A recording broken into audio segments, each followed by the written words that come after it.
Bonjour à tous. Alors moi je suis là pour vous parler de la lutte qu'on a menée dans mon hosto, donc dans le Nord, à Wattrelos. Non pas pour dire voilà, on a fait ça, on est les meilleurs et les plus forts, c'est simplement pour dire que c'est possible. C'est ça le message qu'on passe. Alors je vais vous expliquer un peu la lutte qu'on a menée, ensuite découler sur les problèmes dans les hôpitaux, parce qu'on parle de la loi travail. Le gouvernement a aussi s'attaque à tous les droits sociaux et s'attaque aussi aux hôpitaux. Alors la seule chose, le bilan de ce gouvernement, c'est qu'il aura tout cassé pour tout donner à l'actionnariat. Alors moi aussi j'ai été victime de mon partiel, même n'importe peu, mais moi ils ont été un peu originaux, puis c'était avant, en 2013, donc à mon avis ils n'avaient pas encore goûté trop au pouvoir, ils ne savaient pas trop comment, mais si aujourd'hui je pense que je serais dans le même cas que certains autour de la table. Alors nous, mon épouse travaillait aussi dans le même hôpital que moi à l'époque, elle a dû partir, parce qu'ils se sont attaqués à mon épouse. Ils voulaient la licencier, ils ne pouvaient pas trop me toucher, ils se sont attaqués à mon épouse. Ensuite, moi, avant la lutte qu'on a menée, je n'étais pas à temps plein syndical, j'avais des activités professionnelles, je travaillais, j'étais cadre. Et après cette lutte, j'ai dû arrêter. Pour eux, ils m'ont obligé à passer temps plein syndical. Vraiment con, vraiment, je passe mon temps à les emmerder. Pourquoi ? Parce qu'on me cherchait tous les bouts dans la tête pour me faire tomber. Donc ils sont prêts à tout. Parce qu'on a eu le droit aussi à l'époque, j'étais pas barbu. J'avais longs cheveux, je pense. J'avais eu le droit d'être traité avec deux autres copains, docteur Krizek et le docteur Prudhomme, de terroristes dans le monde, par monsieur Jean-Marie Le Guen, il y a même près que l'autre, à mon avis ça doit être quelque chose de lié, de terroristes dans le monde. On était des terroristes parce qu'on défendait les services d'urgence. Bien. En 2014, par mon cher député maire et mon directeur, récemment on descendait un peu, on était des criminels. Et au mois de juin, je pense, là maintenant on est devenus des saboteurs. Ce qu'on lui a dit, c'est bien, dans 2 ans, on sera des héros. Hein. C'est un peu la même chose qu'ils avaient fait pendant l'occupation. De Gaulle. Ouais. Voilà, ceci étant dit, donc nous, en 2013, ils ont voulu nous fermer nos urgences. Alors l'histoire de mon hosto, c'est un petit hôpital, l'hôpital de Wattrelos, dans le nord de la France, dans la métropole lilloise. J'explique 2 secondes le contexte pour qu'on comprenne. Une très dense population. Notre versant de population, c'est 600 000 habitants. Et on est coincé entre... Donc Wattrelos, c'est une petite ville, c'est un petit village, comme on aimerait dire, c'est 40 000 habitants. Et le rayonnement de la ville, c'est 70 000 habitants. On est coincé entre l'hôpital de Roubaix, qui a lui plus de 3 000 salariés, et l'hôpital de Tourcoing, qui a 2 000 salariés, et nous que 400. Mais on a toujours un service d'urgence, par des systèmes de convention, parce que ça, l'hôpital, on aime bien les conventions, tout ça. Donc, en 2013, on nous dit, bah ouais, vous, de toute façon, on va vous envoyer de la carte. Et ce qu'il faut surtout garder à l'esprit, je parle ici parce que c'est l'hôpital de Tantan, merci. Il faut bien savoir quelque chose, c'est à partir du moment où vous fermez un service d'urgence dans un hôpital, à très court terme, c'est la mort de l'activité sanitaire. C'est quoi l'activité sanitaire ? Bah, c'est tout ce qui soigne les gens. Et ce qu'on va vous vendre après, c'est qu'il n'y a plus d'urgence, donc il n'y a plus de... Je vais parler commun, hein. Il n'y a plus d'offres, il n'y a plus de clients, parce que maintenant ce sont des clients les patients. Ils ont commencé avec la patientèle, c'est bien parce qu'on appelle patientèle, on a trouvé d'autres trucs. Ils payent des millions pour trouver ce genre de trucs à la fois. Donc vous coupez le flux, vous coupez l'alimentation pour les autres services. Et à très court terme, et qu'est-ce qu'ils sont en train de nous mettre au niveau des GHT, je reviendrai après avec la loi santé, je confonds, vous allez maintenant pour parler de la même chose. À terme, même à très court terme, c'est la mort de cet hôpital. Ils vont vous vendre une super maison de retraite et un petit truc folklorique, des soins de rééducation ou des consultations avancées, ça ils aiment bien aussi. Ou, je sais plus si vous... Ah oui, nous ils avaient fait aussi. Ah oui, mais vous avez vraiment pris pour des cons. Ah oui, on va vous fermer vos urgences, mais on va vous mettre un SMUR. Sur le coup, on se dit putain, c'est bien un SMUR, tout ça, machin, on peut arriver à l'urgence. Après, on revient, député maire, tout ça, tout le monde content. Putain, on va avoir un SMUR à votre lot. Puis après, on revient dans le local. On dit, putain, c'est foutu de notre gueule, c'est quoi un SMUR ? Un SMUR, c'est un vestiaire pour garder les gens et un garage pour la voiture. Eh ouais, mais tout le monde se dit, ah oui, c'est bien, on va voir ce mur. Et maintenant, ce qu'ils nous vendent aussi, c'est des pôles d'excellence, des centres d'excellence. Ah ouais, vous vous rendez compte, on va vous niquer la médecine, on va vous enlever vos services de réa, on va vous mettre un pôle d'excellence. Vous allez avoir un super service de rééducation. Et puis ils vont vous inventer des filières optimales, des filières minimum, des filières, je comprends rien comme ça. Et tous les 2 jours, ça change. Alors nous, comment on a lutté? Alors la première chose, on nous annonce, bon ben voilà, vous allez fermer, hein. Enfin vous n'allez pas vraiment fermer, vous allez fermer à moitié et puis vous allez rester ouvert à moitié. Donc dans un premier temps, on va vous fermer vos urgences la nuit et le week-end. Ah ouais, mais vous inquiétez pas, ça va continuer. Non, on va se foutre de notre gueule, si on ferme un service d'urgence, ne serait-ce qu'une minute, c'est plus un service d'urgence, ça devient un dispensaire. On va compter le dispensaire. Hein. Ensuite, nous, on a aussi la démographie médicale et l'activité médicale. Ils veulent nous fermer notre service d'urgence, mais en même temps, en ville, il n'y a quasiment plus de médecins traitants, il n'y a plus aucun spécialiste. Et quand on regarde un peu, les médecins traitants, ils ferment leur cabinet à 19h et le week-end, ils sont fermés. Donc les gens, ils vont... ils meurent. Ils meurent. Après, on nous dit, oui, mais vous faites de la bopologie. Ah ouais, on fait de la bopologie, ouais, comme partout. Hein. Tous les services d'urgence, c'est à peu près 20% d'urgence vitale. Les 80 autres pourcents, ce n'est pas de l'urgence. Ah, si, il y a de l'urgence, on a tous des urgences ressenties. Et ce qu'ils ne comprennent pas, c'est qu'on l'a. Enfin, ils ne veulent pas le comprendre. C'est que les gens viennent aux urgences pour leur plaisir.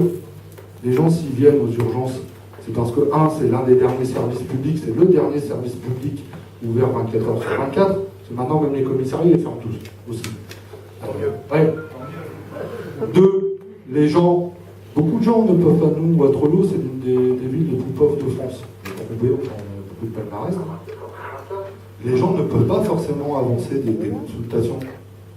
Moi, une fois, j'ai dû aller chez un médecin de nuit pour mon gamin, j'avais mal, j'ai stressé. Les gens sont obligés d'appeler le SAMU. Ça a un peu con pour aller chez le médecin, mais j'ai appelé le SAMU maintenant. Ils nous donnent une vraie, on est reçus comme des chiens dans un loti, et on nous dit on doit avancer 55 euros. Bon, nous, ça va, c'est pas ce qui va nous tuer, mais bon, beaucoup de familles ne peuvent pas avancer 55 euros comme ça. Ensuite, les urgences, on ne fait pas juste de la médecine ou du soin. On accueille toute la misère sociale. Et souvent, les gens qui franchissent la porte des urgences, derrière, on lance aussi toutes les problématiques sociales. On met en place les accompagnements sociaux. C'est ça, un service d'urgence. C'est pas juste... Ou alors, on nous sort, ah bah ouais, mais il tousse depuis 2 mois. Pendant 2 mois, qu'est-ce qu'il a attendu pour aller voir son médecin? Ah ouais, mais bon, il n'y a plus de médecin, il n'y a plus rien, donc comment on fait? Et puis derrière, aller chez le médecin, c'est pas payer la bouffe, la cantine pour ses gamins, on est là-dedans aussi. Donc, comment on a fait? Coup de bambou, on s'est tout de suite ressaisi, donc on a contacté la presse qui a répondu son coup, ils ont fait ça au mois de juillet, la presse, elle n'avait rien à faire. Donc ils sont tous venus à Waterloo, pas tous propres, mais bon bref. En premier lieu, on a adressé un courrier à l'ensemble des Waterloosiens qu'on est allé distribuer nous-mêmes dans les boîtes aux lettres en expliquant aux gens pourquoi il fallait maintenir le service d'urgence. On a passé 3 semaines, 10 000 courriers. Ensuite, on a lancé une pétition. Pétition qu'on n'a pas voulu faire par Internet, puisque c'était du local. On a récolté plus de 22 000 signatures sur la ville de Waterloo et ses alentours. On y a passé 4 mois quand même. Hein. Ensuite, on s'est mis en grève. 5 mois de grève. Ah, je vais vous dire la vérité aussi, 5 mois de grève, 137 jours, exactement. Même l'hôpital public ne peut pas forcément faire grève, puisqu'on est réquisitionné. Et en plus, vu comment c'est la merde dans les services, quand on est réquisitionné, bien souvent, il y a plus de monde quand on fait des grèves qu'en temps normal. Donc, par contre, ce qu'on a demandé, et c'est ça aussi que nos structures syndicales, parfois, il faut qu'ils réfléchissent aussi. Mais je ne sais pas s'ils réfléchissent, ils sont dans les passifs, c'est ça? C'est toi qui l'as dit. Hein. Non, mais j'assume. Nous, on a dit, déjà, si vous êtes réquisitionné, déclarez-vous gréviste. Et chaque journée, le taux le plus bas qu'on a eu sur ces 37 journées, alors bien sûr, il y avait des gens qui faisaient grève aussi. Hein. J'ai fait 80 jours de grève, je crois, à l'époque. Le minimum, ça a été 83% de grévistes. Quand même. Mais c'est aussi un boulot, même si on pense que la personne, elle travaille, tous les jours, faire une grévistes, etc., c'était compliqué. Ensuite, on a adressé 19 courriers à Madame la Ministre, Madame Touraine.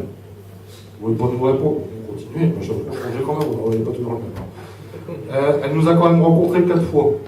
Enfin, on a été rencontrés 4 fois au ministère, dont 2 fois avec Madame Touraine, mais elle ne comprenait pas ce qu'on lui racontait. Là aussi, c'est de l'incompétence. Ouais. On a fait plus de 130 courriers aux élus de la métropole pour leur dire, voilà, peut-être falloir que vous bougiez aussi un peu votre derrière, parce que si vous nous fermez, ça va avoir des retentissements sur toutes vos communes. Et la première qui nous répond, c'est Martine Aubry. Ah, Martine Aubry, elle était tout content, là, on est Martine Aubry. Puis grosso modo, elle nous dit oui, bon, ça ne me concerne pas. On était un peu déçus. Dans ce qu'on a fait, comme on avait la presse qui n'était pas très loin, on a expliqué à la presse, on a foutu sa gueule un peu partout dans la presse, et puis elle nous a reçus. Et après, il n'y a plus personne qui ne voulait plus nous recevoir, tout le monde voulait nous recevoir, on était des stars. Donc on a rencontré à peu près 80 maires. Il y en a, on n'a pas eu le temps, je connais pas mes journées chargées, après on ne pouvait plus tous les rencontrer. On s'est adressé à tous les députés, à tous les sénateurs. Voilà. Et donc, qu'est-ce qui nous a fait gagner? C'est la mobilisation, les pétitions, mais je vais arrêter là parce que je vais me perdre après. Et Michael, il n'y aura plus de temps, donc c'est un grand bavard aussi, je vais pas lui shooter son temps. Donc on arrive, l'annonce de la fermeture, c'était le 2 juillet, on a fait tout notre tour, on a fait des manifs dans la ville, ça, j'ai jamais vu ça non plus, hein. On a fait 3 manifs dans la ville aussi. On a donc annonce le 2 juillet, la fermeture devait se faire le 1er octobre. Donc là, nous, on avait mis en place notre réseau, puisqu'ici, ils vous disent on doit fermer puisqu'on n'a plus de médecins, c'est ça? Vous avez bien compris? Mais s'ils n'ont plus de médecins, c'est que les directeurs ont tellement fait chier que les médecins se sont barrés. Ouais, c'est ça aussi, il faut aller jusqu'au bout de la chose. Donc, on devait fermer nos urgences. Et puis, putain, merde, on n'a pas réussi, on a foutu un tel bordel, mais ils veulent nous fermer. Donc, on s'arrangeait avec des copains médecins, parce que la CGT, il y a aussi des médecins. Donc, dans mon hosto, j'ai deux médecins invités aussi. Ou des gens comme les autres qui peuvent se syndiquer. Putain, la direction, il faut donc, on s'est arrangé avec des médecins de tout le département. Et on s'est dit, ok. Mais par contre, ils nous fermaient, on avait toujours notre autorisation. Et ça, c'est important.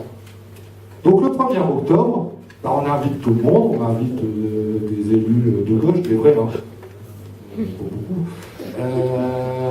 On a fait tout un truc, un banquet, on a fait tout ça. Inauguré la fermeture des urgences de Waterloo. Puis vous savez, souvent à côté des hôpitaux, des grandes maisons de retraite, il y a aussi beaucoup de pompes funèbres. Donc on était allé voir un arbrier, on demandait si vous voulez nous faire une plaque, on n'avait pas de thunes, si vous voulez bien nous l'offrir, on va le faire. Et puis on est allé, on a cloué la plaque de l'inauguration, et pendant une semaine, pendant 6 jours, on a continué à faire de l'urgence. Et là on a fait flipper tout le monde, ils se sont dit putain, ils sont tarés, eux. Eh ouais, mais après les Allemands ont trouvé des médecins. Comment ils ont fait. Un truc aussi où ils ont fait une belle connerie, c'est que Madame Touraine, elle nous répond qu'elle nous dit le directeur de l'ARS, il est chargé de missionner par mois pour trouver une solution. Ouais, c'est bien, mais comme il nous disait que des conneries, nous on lui a dit qu'on allait foutre cette gueule dans le journal aussi, puisqu'il parle au nom de la ministre, peut-être qu'il disait des conneries. C'est un peu comme pour lui. Et où je pense, où ça a réellement débloqué la chose, c'est que nos rencontres avec nos 80 maires, c'est on a réussi à ce que tous les conseils municipaux, quelques actions près, déposent des motions dans les conseils municipaux pour maintenir nos urgences. Et là, ça a changé la donne puisqu'ils étaient obligés d'agir après. Et je pense que c'est ça, mais je vous dis, tout ça, ça a été quand même... Et on l'a pas réussi seul, et moi je suis pas là en tant que Yannick Saubagnac, moi je suis là en tant que porte-parole, parce que je regrette aussi que les copines, beaucoup de filles, n'aient pas pu venir ce soir, mais vu les délais et la route, les enfants, les problématiques familiales, donc moi je suis juste le porte-parole, et autour de ça, si on a gagné, c'est parce qu'on a eu toute la population derrière nous. Un autre chiffre aussi, c'est 1. Dans toute la ville de Waterloo, et on y est allé directement avec le logo CGT, on ne s'est pas emmerdé à dire machin, comité, etc.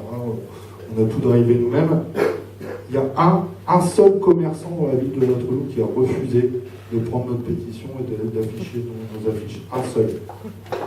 Donc on voit vraiment qu'on a réussi à faire quelque chose. Donc c'est pour ça qu'on a gagné. Voilà. Une autre lutte aussi qu'on a gagnée, pendant 6 ans on a mené une bataille, et ça aussi je voudrais insister là-dessus. Non pas pour dire qu'on a gagné, on est les meilleurs, c'est sur une histoire de primes qui devait nous payer. Alors nous, dans la fonction publique, c'est quand même un truc assez fou. C'est qu'il y a des textes donc, qui obligent les directions à faire un texte, pas le choix, mais ils refusent. Donc on est obligé de se mobiliser. On ne parle même pas de gagner des droits nouveaux, on parle simplement d'appliquer les textes. Et notre seul recours pour gagner, c'est d'aller au tribunal administratif. Ça devient quand même dingue. J'entends les copains là parler de leurs conditions de travail, et c'est pour ça qu'il faut se battre contre la loi travail. Parce que nous, la loi travail, elle existe depuis 50 ans, depuis le public.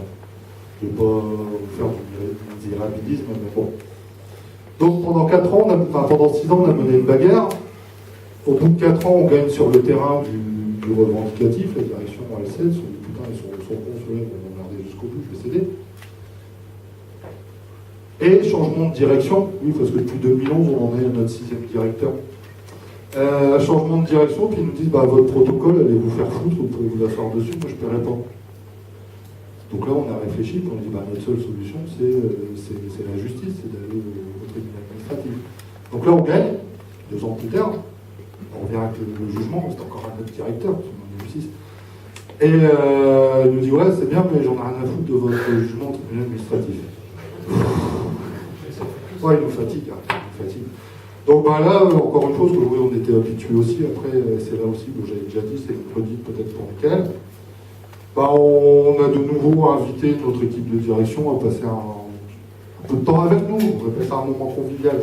Bon, c'était pas 36 heures, c'était 4 ou 6, je pense. Puis après il y a eu peur, puis il nous a cédé la peine. Et c'était quelques semaines avant que les potes soient condamnés. Et moi, ce qui m'a interpellé, c'est qu'après, les copines, elles viennent me voir, elles me font putain, on l'a échappé belle.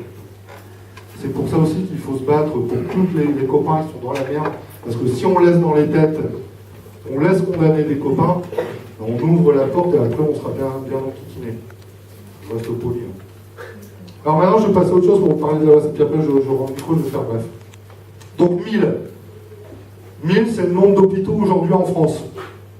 Ils ne font pas forcément tous de la médecine, il y en a qui sont restructurés. Avec cette loi santé, Madame Cléda, vous n'avez pas remarqué, la loi travail, la loi santé, et à chaque fois, ils ont oublié de mettre anti. Cette loi santé, ce qu'ils veulent, c'est regrouper les hôpitaux ensemble. Mais c'est pas juste les regrouper pour être plus efficient, je parle quand même maintenant.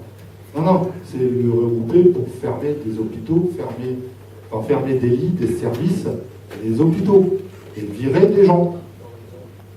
Tout ça et à qui profite le crime? À l'hospitalisation privée, j'ai rencontré les copains qui travaillent à l'hospitalisation privée. Mais c'est quoi aujourd'hui?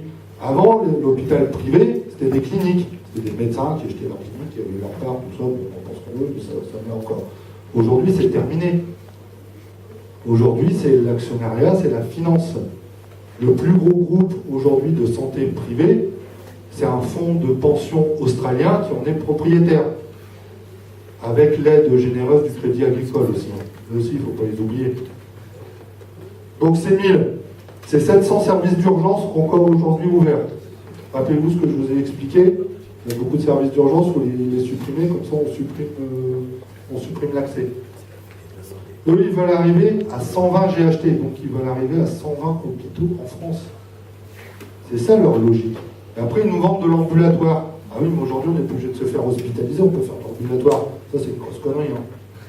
Pour exemple, au CHRU, c'est pas mon hosto, mais c'est des camarades, sur la totalité des gens qui sont en ambulatoire, parce qu'on peut aller sur dans la journée, etc., il y a plus de 40% de taux de retour aux urgences. Donc là aussi, on dit on ne va pas emboliser les urgences, mais en même temps, de facto, les embolise. La semaine dernière, on a un qui est mort sur le parking du CHR. Bon, pas grave, dommage collatéraux. Alors tout ça, vous allez me dire, ouais, mais pourquoi ils veulent faire ça? Parce qu'ils veulent supprimer 22 000 emplois dans la fonction publique. Mais on nous dit que c'est pas vrai. Et c'est là où ça devient scandaleux, il faut s'en occuper. Parce que moi, je peux vous dire que c'est vrai. On annonce qu'on a réussi à recueillir 7 suicides à l'heure d'aujourd'hui. Je peux vous dire qu'il y en a beaucoup plus. J'ai 2 exemples. À l'hôpital de Roubaix, un agent qui est convoqué dans le bureau de son cadre, l'agent disjoncte, il prend une corde, il se pend à la poignée de porte. Fort heureusement, ça a raté. L'EHPAD de l'Incel, donc l'EHPAD c'est les maisons de retraite, alors là c'est le summum du summum au niveau de conditions de travail. 2 agents qui ont fait des tentatives de suicide aux médicaments. Ça continue, ça continue. 22 000 emplois, c'est quoi? 22 000 emplois, c'était il y a quelques années le nombre de postes qu'ils avaient voulu supprimer, enfin qu'ils ont supprimé à France Télécom. Aujourd'hui, ce qu'ils sont partis à l'hôpital public, c'est exactement la même stratégie qu'à France Télécom, en pire. Parce qu'ils ont appris de leurs erreurs aussi, ces enfoirés. Et ce qui se passe aujourd'hui dans les hôpitaux, je peux vous dire que c'est dramatique. Nous, on dit souvent, voilà, nous on soigne les gens, mais qui pense à nous? Très peu de gens pensent aux soignants, au boulot qu'on fait. Les 35 heures à l'hôpital, ça n'existe pas. On en est quasiment à 42-45 heures par semaine, voire plus. Normalement, la réglementation, elle prévoit un week-end sur 2 à la maison. On a quand même des vies de famille. Ça, vous oubliez. Au max, c'est 1 par mois, mais encore. Quand on a des repos, quand même, de temps en temps, quand on nous rappelle à domicile pour venir dépanner. C'est ça la vie de l'hôpital aussi, c'est ça la vie des soignants. Sauf qu'aujourd'hui, et puis je vais arrêter avec mes chiffres, j'en ai mis d'autres, mais je vais les arrêter. Si quand même 2 autres chiffres sont quand même importants. 22 jours, c'est le nombre d'arrêts moyens dans les hôpitaux français. 22 jours, c'est le nombre d'arrêts maladie moyen des agents dans l'hôpital public aujourd'hui. 17 000, c'est le nombre d'agressions physiques et verbales en 2015 sur les agents hospitaliers. Mais à part ça, tout va bien à l'hôpital public. Mais des solutions, il y en a, parce que moi, le mur des lamentations, c'est pas trop mon truc. Et je me demande ce que fout aussi ma fédération. Non, mais vous allez voir, maintenant, je lâche un peu.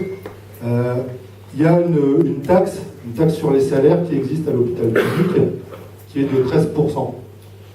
Cette taxe sur les salaires, elle existait aussi dans l'hôpital privé. Et depuis 2014, vous êtes bien assis, cette taxe a été supprimée dans l'hôpital privé. On la maintient dans l'hôpital public. 13% sur les salaires, ça représente à peu près 3 milliards d'euros de mémoire. Le truc que j'ai retenu, c'est que ça permettrait, si on la supprime aujourd'hui, d'embaucher tout de suite, maintenant, 70 000 agents hospitaliers. Voilà, des solutions, il y en a, il suffit juste d'y aller jusqu'au bout. Et en plus, il y a encore plus scandaleux, c'est que ces 3 milliards d'euros, parce que Marisol Touraine, elle se gargarise, ouais, j'ai résorbé le trou de la Sécu. Cependant, elle nous a déjà appliqué 300 millions d'euros sur la formation professionnelle. Ça aussi, il faut le dire, la fédération n'en parle pas beaucoup. Ces 3 milliards d'euros qui sont pris, parce que le budget des hôpitaux, c'est quoi? C'est la Sécu. C'est la Sécu. Donc, on donne 3 milliards d'euros aux hôpitaux pour qu'après, ils les redonnent. C'est un truc qui vient totalement... On est dans un système qui est totalement fou. Après, des solutions, vous voyez, il y en a, il suffit juste de se mobiliser, de les faire connaître, et que nos fédés, nos confédérations, elles fassent le boulot. Moi, il y a des années que je dis, avant 2013, mais qu'est-ce que vous foutez pour faire une coordination des luttes? Aujourd'hui, il n'y a pas un hôpital, il n'y a pas une maison de retraite qui est en grève tous les jours. Il suffit juste d'aller voir sur Facebook. Et si vous cherchez des infos, il y a le super page de Jacques où il relaie plein de trucs. J'ai découvert aussi pas mal de choses. Mais qu'est-ce qu'on attend? On reste tout seul dans nos coins? On est tous en train de crever dans nos coins?